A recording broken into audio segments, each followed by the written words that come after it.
I'd like to bring in now retired New York City firefighter Rob Serra. Rob, thank you so much for being here. Oh, thank you, Natasha, for having me. I know that on that day you were only 21 years old. You had just finished the fire academy the day before. What was your reaction when you heard the news of the attacks? I didn't actually hear the news. I saw it. I could see the towers on fire from the Verrazano Bridge. So I instantly put on the radio to hear what was going on. But yeah, it was terrifying to see from that vantage point, for sure. Is there any memory in particular that will stay with you for the rest of your life?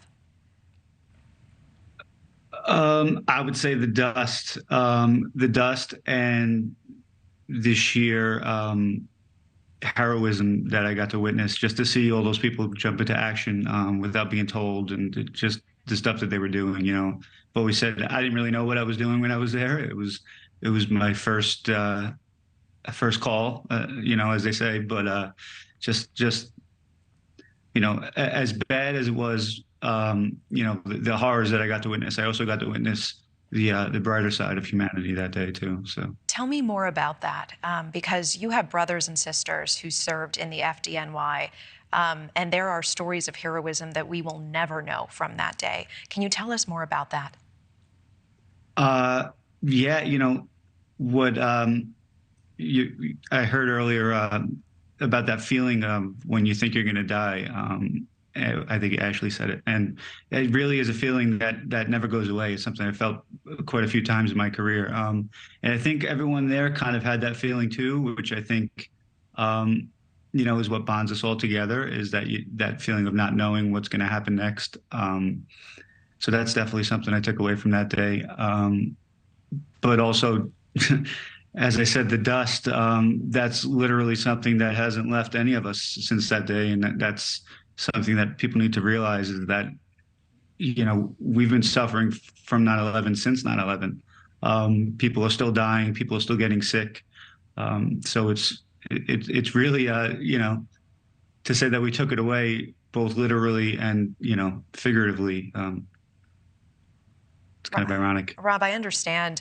Do you believe that as a country and as a nation, we are failing these heroes who were covered in that dust, who jumped into action that day, with the health effects and the mental health effects that they're still feeling today? Sure. It took almost 18 years to get a permanent bill on the books. That alone, I feel like, was disgraceful. But even since then, there's shortfalls in the World Trade Center health program. Besides the fact that our government, as a previous guest mentioned, that the government didn't care about losing Americans. After 9/11, the government knew that they were sending millions of New Yorkers back to a toxic wasteland. There were over 160 toxins in that air. So yeah, I think we've failed. We failed to. For most of us, it's, the EPA admitted that they lied. We got the legislation on the books, so that's not really our concern now. Our concern is just taking care of each other, making sure that those who need medical assistance get it.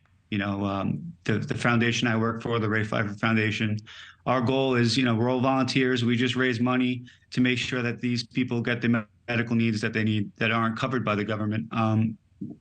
Which, like you said, is letting these people down. So we fill those gaps. We make sure that these cancer treatments are paid for, that these home health aides are paid for, so they get to at least die with some dignity. Cancer is expensive, as we all know, and these 9/11 cancers are aggressive. They're not taking 2 or 3 years to kill people. They're taking 2 or 3 months to kill people. They call them cancers on steroids. So when these people need treatment, they're not getting the standardized medical treatment that we have at the moment. They're getting all these experimental treatments at Sloan Kettering and stem cell research out in California, and those things add up. They're tens of thousands of dollars.